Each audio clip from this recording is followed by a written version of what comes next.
I'm definitely late to this, you probably already heard the news, but in case you haven't, the sequel to the Michael biopic was recently announced, and before you question why I'm making a slideshow about this, it's because I just don't want to talk straight to the camera only. Like famous Hunger Games actor, Moist Critical, or anyone else who makes videos using this format, I want to have my own format. Either way, despite the first movie getting bad reviews, we're getting to see Michael Jackson's story continue on the big screen, and I'll have to admit that the reviews that the first movie got, it was deserving. I think the critics were right to criticize the plot because I went to watch the movie. I was expecting to learn a lot more about Michael, who he was, but I left knowing like two to three new things about his personality and his relationship with his father. You've heard it a million times before, and I'll say it again. The movie just touched upon moments of his life, but never went any deeper than that, because the studio Lionsgate just wanted to cram as many of his popular songs and performances as they could into 2 hours. Now, before you all go down to the comments and type that the original movie was going to be 4 hours long, to that I say that it's still not enough time to cover anyone's life, really, because if you think about it, they were trying to cram like 40 years of his life into 4 hours. That's not enough time, and also that's way too long for anyone to sit through and watch the movie. Did I still enjoy the movie despite its flaws though? Yeah, I'm not gonna deny that. That's why I said I agree with the reviews it got. The plot, it's a very formulaic biopic.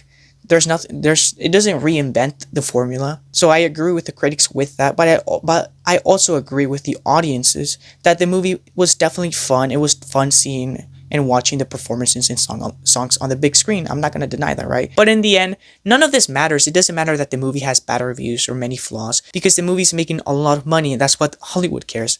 It's a business after all. As of recording, the movie's sitting at around $700 million worldwide, and it looks like it's going to end its theatrical run with about $1.1 billion, making it the highest grossing biopic of all time. And so now that the sequel has been announced, if the second movie will cover the later half of Michael's life, it will have to include his sexual allegations, And the big question is, how are they going to do it? Because in case you didn't know, the third act of the first movie was originally supposed to cover these allegations, but due to a clause found in one of the settlements between Michael's estate and one of the accusers that forbid the mentioning or even depiction of the accuser, this whole entire act had to be scrapped because it mentioned said accuser, and that couldn't happen legally. Which is kind of crazy to think, right? Because how is this missed? How did nobody bring this up before filming, considering the amount of lawyers and legal access Lionsgate and Michael Jackson's estate probably have? And so what they did in the first movie to get around this clause and the sexual allegations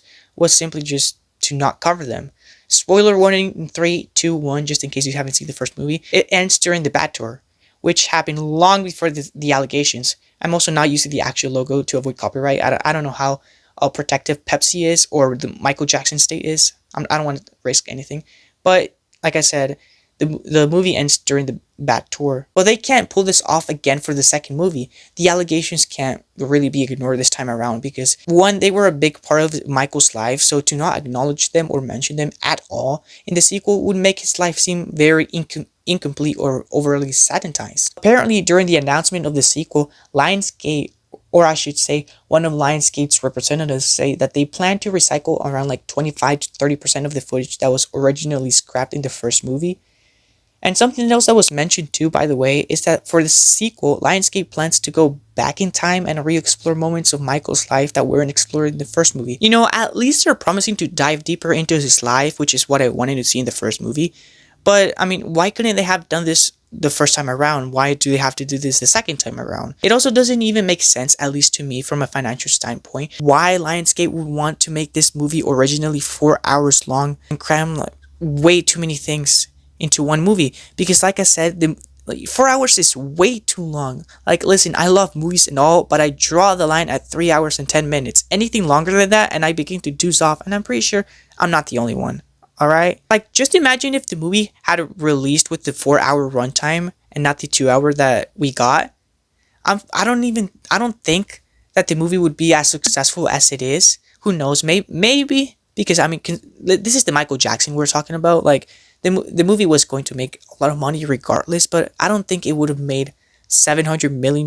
I don't think it would be at $700 million or even be projected to cross over $1 billion if it was over 4 hours long, because you just can't get that many people to sit down and spend half of their day in a movie theater. So after all, the discovery of this clause probably ended up saving the movie. But what I still don't quite understand is how will the time jumping work, or how will it address the allegations? Oh, and something else to mention, by the way, is that Lionsgate also wants to make the second movie appeal to mass audiences and make it into a crowd pleaser movie like the first one.